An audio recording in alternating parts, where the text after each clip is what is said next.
This is One Sentence News, a daily podcast featuring 3 news stories with a sentence-long summary and 1 sentence of context apiece. I'm Colin Wright.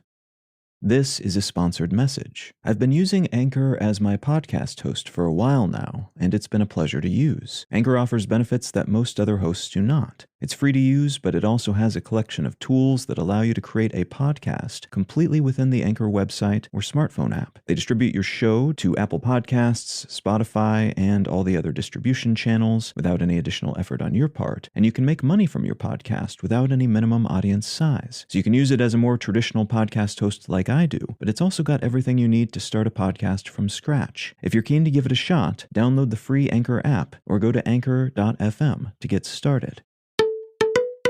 It's Monday, June 27th, 2022. Let's talk about the news. From the Wall Street Journal, as Roe v. Wade protests roll on, abortion providers race against deadlines.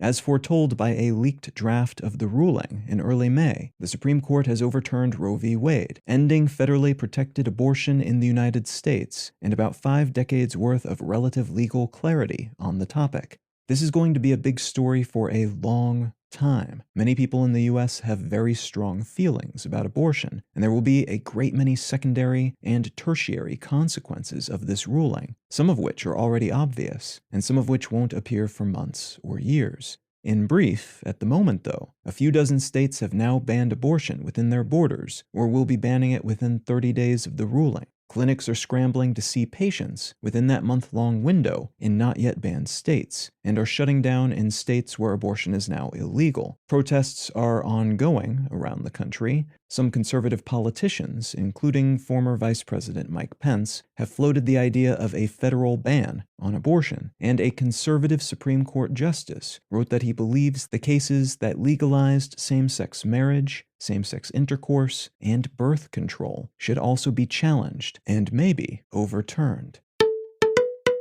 From the Associated Press, Norway shaken by attack during Pride Festival. 2 people are dead and 21 injured following a shooting at and around London Pub, a popular hangout for the local LGBTQ community in the center of Oslo, on Saturday. The shooter, a 42-year-old man who was already on law enforcement's radar for his extremist beliefs and statements, has been arrested and charged with murder, attempted murder, and terrorist acts, and the shooting is being treated as Islamist terrorism. Oslo's annual Gay Pride event was scheduled to take place the same day, but was cancelled after the attack.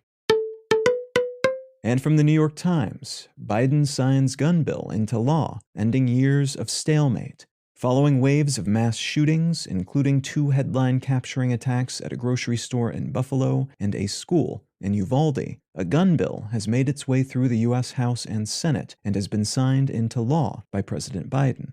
This bill has been criticized by people on both sides of the political spectrum, as it's much weaker than what most Democrats want, and too restrictive for some Republicans' taste. But it's the first real piece of gun-related legislation to make it into law in the U.S. for something like 30 years, and it should lead to more investment in national mental health care infrastructure, and possibly make it harder for people who are known to be dangerous to get their hands on firearms, which is something. Also notable is that this bill was bipartisan, which is something of a rarity these days. If you're finding some value in One Sentence News, consider leaving a quick review wherever you get your podcasts and/or sharing the show with a friend. You can find out more about this show or subscribe to the email version at onesentencenews.com. And you can support this and other related projects, like the Let's Know Things and Brain Lenses podcasts, at understandery.com.